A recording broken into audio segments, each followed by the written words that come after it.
Hello and welcome back to my GTNH playthrough. It is Wednesday, August 26th, and we are over here by my original IR Harmony, where I just finished upgrading it to Tier 4. I say just, but I have had this done since about midday, and the only thing I've done since then was I did set up a pattern to make some Black Dwarf Matter, because with this Tier 4 IR Harmony, we can in fact craft that now. Now, before I upgraded this to be able to run Tier 4 recipes, I did make minor changes to the front of this guy, mainly adding in a second in and out port or IO port for speeding up adding hydrogen and helium into the machine. These ones take 5 billion a piece to fire off, or this IO recipe. So if we can run two of them at once and get more, even better. Technically, you could, if you're really worried about speed, you could probably run a whole bunch of them and then just partition the filters and use a little bit of logic, but I'm not too worried about that. I am running this guy at Tier 1, or on a program circuit 1, so 1 overclock, just to see the effect on power. As we last left off, I had just corrected the power issue, and I'm not trying to put myself back into a hole again, or a free fall. As you can see on the left, we're at 5.9 to the power 19th, and that's with me doing big crafts, so we are currently doing pretty good on power. However, I do believe that will not be the case for very long as I keep doing more stuff. But essentially, to get to the point of crafting this guy, I did make some changes around the base. But before we leave this guy, so like I said, upgraded this. I did go with Tier 4 compression field generator and time dilation field generators, and then just left the regular old stabilization field generators as one. The reason I did that, we bring up over here. I think it deleted my scene.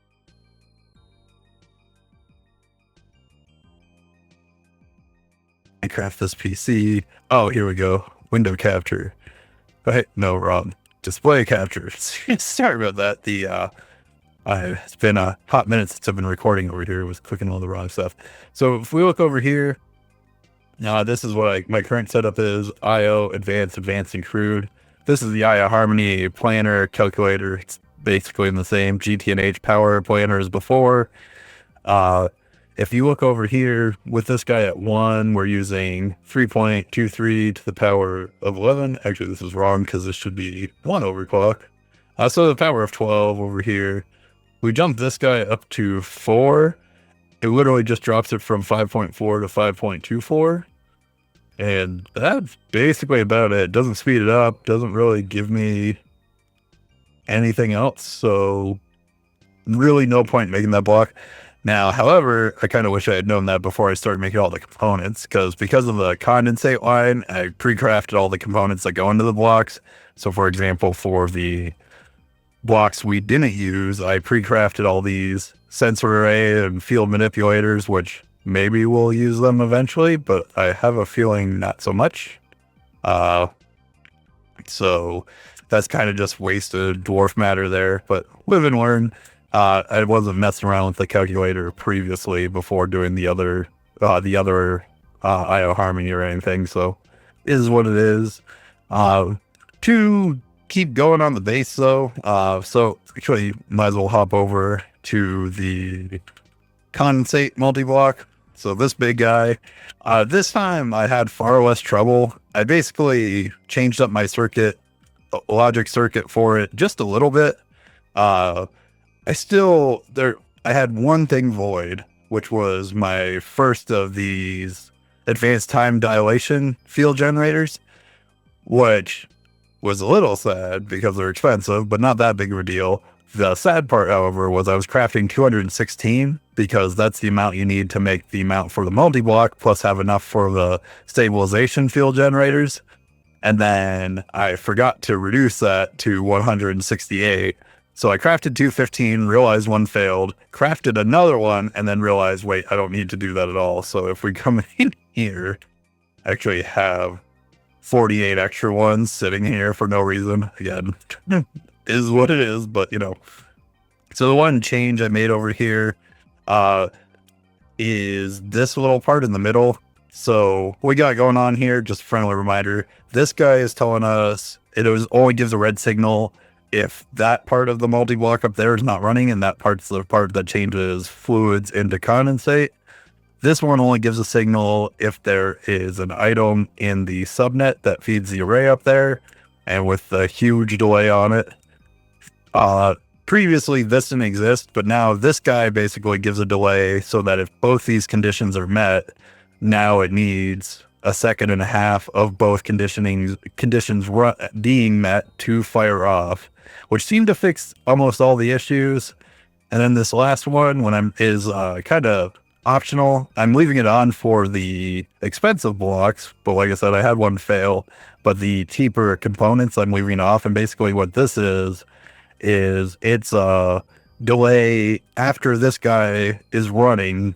It'll leave the logic circuit not valid for a second, and then check to make sure everything's valid. So it basically adds a second to every craft, which for the big ones isn't a big deal, because I mean at most that's a couple minutes. For the components though, that's like could be literally up to like an hour, because I mean in one case one of them needed 3,700 of a thing.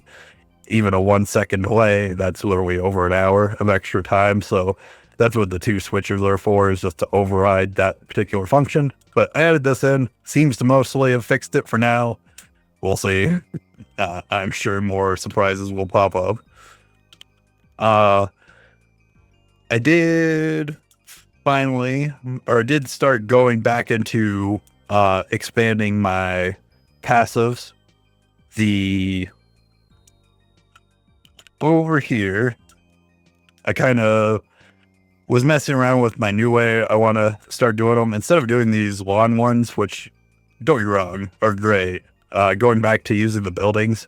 So one that was overdue for an update for me was the lathe.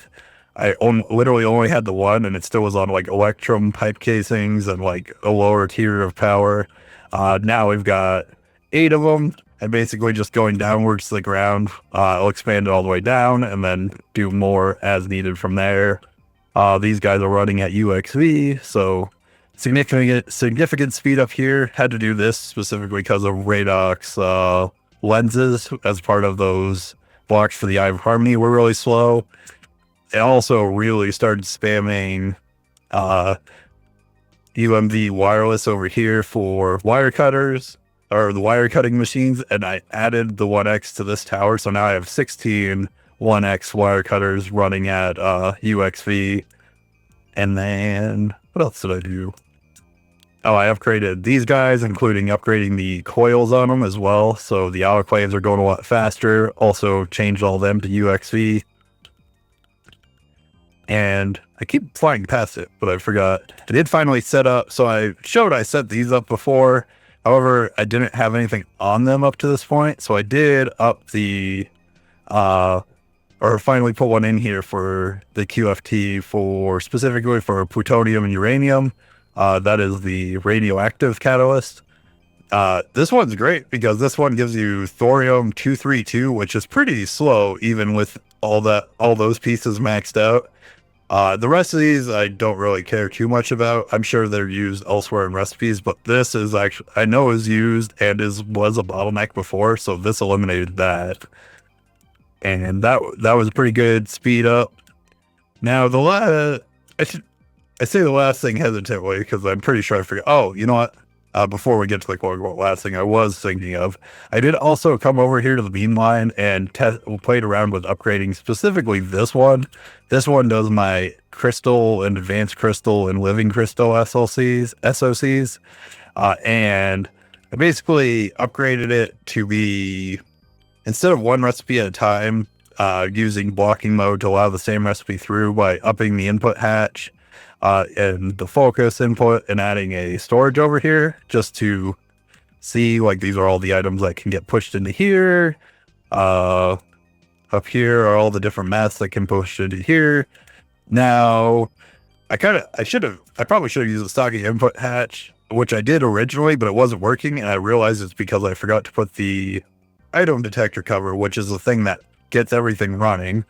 So I might go back to that, but currently this input hatch was keeping up with what I upgraded over here, which is I did experiment and it worked with adding multi-amp hatches to this guy. And then I finally actually looked at the wiki. I didn't realize you could actually do laser hatches over here. So if I ever need to speed this up more, I'll probably, the next step will just be throw laser input hatches on here and go from there. But this was a substantial speed up. I was waiting on crystal SOCs quite a bit, especially again with crafting the Eye of Harmony pieces. So I went from 1 UMV to 64 amps on all 4 of those. I guess technically it was 2 amps of UMV on each one, but... And then over here, just kind of did some more cleaning up of the Nequata fuel line. Specifically on this floor, adding a dedicated fluid solidifier for Nequadria and enriched Nequata. And then, which seems to be keeping up now, and while these guys are not fully running, it looks like it's because I'm actually low on enriched Nequata. Yeah, I only have less than 1 billion, which is the threshold I put at both of these. 354. So it'll be a while for this one to go. But if we go to Nequata marks or level 6, I'm up to 13 million. I was at 4 million. Technically what means I have 17 million because I do have that stuff going into a tank over here.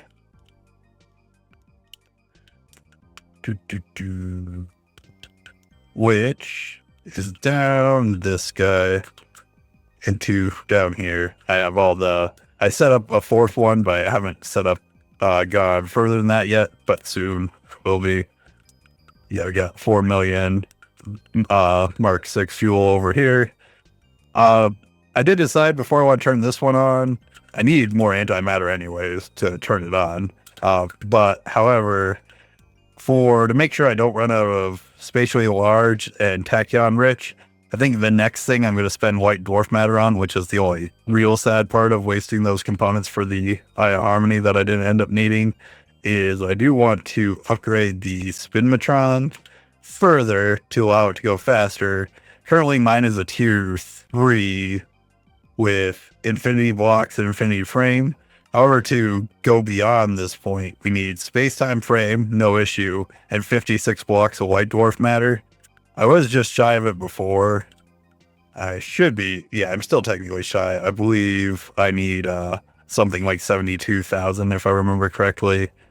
I can do it real quick. Let's see, 9 times 144. Oops, I did minus. Times 144 times, was it 56? Yeah, 72,576. So just about 5,000 molten white dwarf short. I do plan on adding this overclock circuit back to that Eye of Harmony out in the desert because it's just running at flat right now. But like I said, I wanted to stress test the power on with the current one for Black Dwarf Matter. Now for future plans, like I said, I got that Spinmatron I want to upgrade is like the immediate like base one I'd like to do sometime here, probably in the morning when I have enough white dwarf matter. For actual progress, I forgot I can actually do this. 3, 2, 2, 2. And then if I come over here, should be a second quest. Maybe? Oh, you know what? I think the quest is a molt one. I don't even think I need to make that. Let's see. Empty, so... Black Dwarf.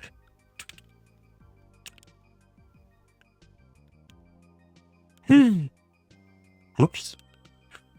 Still not used to the the way you click in fluids and stuff now. But don't be wrong, is definitely better. I just forget about it sometime. That should be that. Yes, Black Dwarf Matter. So these guys, specifically, I think I'm going to skip 5 and 6 and go right for 7. 7 allows us to start getting Universium, as well as 7 without any overclocks actually is power positive. So that's kind of cool. But in the meantime, just keep upgrading the base, upgrading stuff around. While I'm waiting to get enough materials to start crafting that, the next like overhaul area definitely needs to be these guys. And yeah, go from there. I hope everybody had a good day, and I appreciate you for watching, and I will see you again sometime in the next few days. Have a good night.